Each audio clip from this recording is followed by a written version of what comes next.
Hi, I'm Martin Smith at Seuss Vineyards, and right now I'm going over diesel tanks, and the problems that I had with them are getting water and trash in the diesel. I buy clean diesel, put them in the tanks. By the time I got it transferred, I had water damage to my engines, and I had trash in the filters, plugging up the filters. So what I did is I took a regular filter, and these things have water filters inside of them too. And I took it out, so it's just a clear filter where I can see the diesel, and as it fills up with water I can see it. When this big tank has been sitting for a couple years, what happens is, being on the east coast of the United States, the moisture gets pulled inside with the air. It sticks to the cold tank, and then it goes down up underneath the diesel and then doesn't come out. It doesn't re-evaporate out of the tank. So it continuously collects water, and it collects a lot of water. I'm talking about a couple gallons per year, and really bad for diesel engines. And the second thing I did is the transfer pump. I went for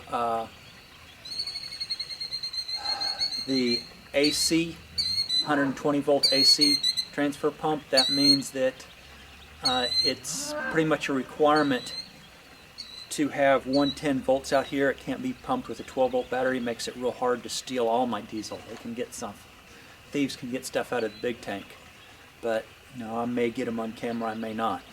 So what I'm doing with these two auxiliary tanks, if you look here at the bottom,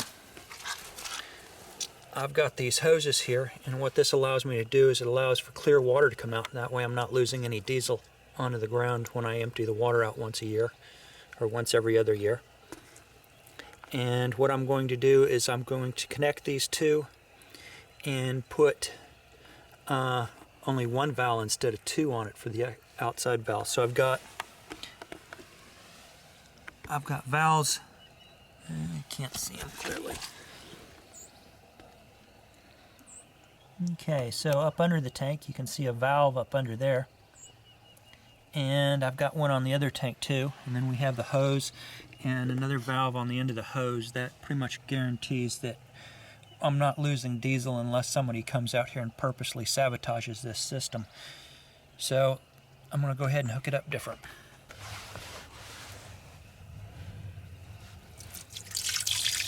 So as you can see, clear water coming out of this tank.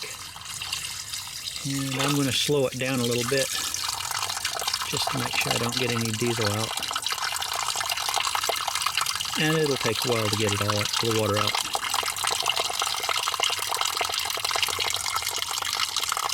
So I did that. So I put in the T here, and I'm connecting it from this tank to that tank, and what that allows me to do is to draw. I'm going to move this pump over to that side there, the high side.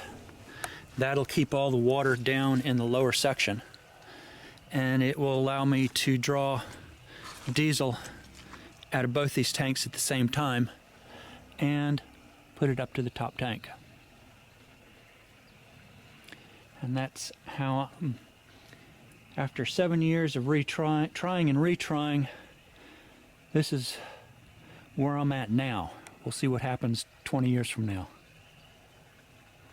The last piece of the puzzle is to put that steel bar down there. It'll sink into the ground a little bit, and that should keep the cows from tearing that piping out.